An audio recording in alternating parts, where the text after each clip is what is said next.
La journée avait bien mal commencé pour les Irlandais. Après une lourde défaite et l'élimination de leur équipe nationale, l'Irlande se préparait au vote crucial des députés britanniques sur l'avenir du Brexit. Un Brexit rejeté en bloc dans ce pub situé juste au sud de la frontière entre les deux Irlandes. Ça va être la même merde que d'habitude. Qu'ils votent ou pas, ça ne les empêchera pas de faire ce qu'ils veulent. J'espère que l'accord sera voté aujourd'hui une bonne fois pour toutes. Si les Anglais veulent partir, qu'ils s'en aillent. S'ils veulent rester, qu'ils restent. Encore raté.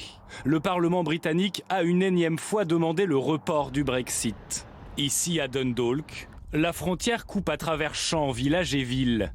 Et les habitants sont aguerris aux tergiversations de Westminster.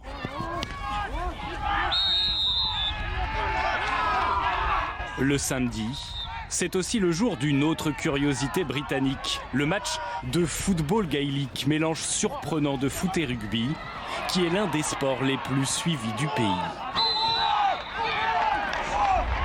Après le vote avorté, la vie continue en Irlande. Entre résignation et dépit, certains habitants ne cachent plus leur ras-le-bol.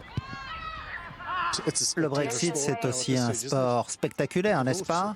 Qu'un accord soit trouvé ou non, les gens ne s'arrêtent pas de vivre pour autant. On n'a plus vraiment notre mot à dire. Mais au bout du compte, on ne devrait être qu'une seule île, unie. Une seule et même Irlande. L'Angleterre, c'est une île, par exemple. Eh bien, l'Irlande, ça devrait être pareil. Avec un peu de chance, il y aura un référendum pour une seule et même Irlande. Une Irlande unifiée. Voilà le nouveau rêve anti-Brexit des Irlandais. Ici, plus qu'ailleurs dans le pays, la crainte de voir revenir une frontière physique est dans tous les esprits. Ça, c'est la route principale entre Dublin et Belfast. Et là, sur la route, vous voyez la démarcation? C'était ça la frontière. Declan Fearon est un citoyen engagé contre le Brexit. Pour lui, pas question de revenir en arrière et de revoir des checkpoints le long de ses routes. En venant du sud, vous tombiez sur la douane du Nord. Il y avait une file d'attente énorme. Des voitures, des camions remplis de marchandises qui devaient attendre. Et ensuite, il y avait la même chose, du côté sud de la frontière. C'était vraiment différent de ce que vous voyez maintenant. Aujourd'hui, il n'y a pas de problème, on peut traverser librement.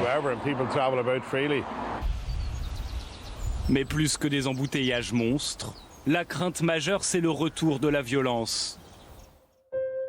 Des années durant, la région a été le théâtre de nombreux combats entre indépendantistes irlandais et soldats britanniques. Vous savez, on ne pouvait pas y échapper. Ils étaient partout en face de nous, toute la journée. J'ai perdu des membres de ma famille, certains amis très proches, dont la tombe est ici d'ailleurs, ont été tués à l'époque, lors d'une grande bataille face aux soldats anglais.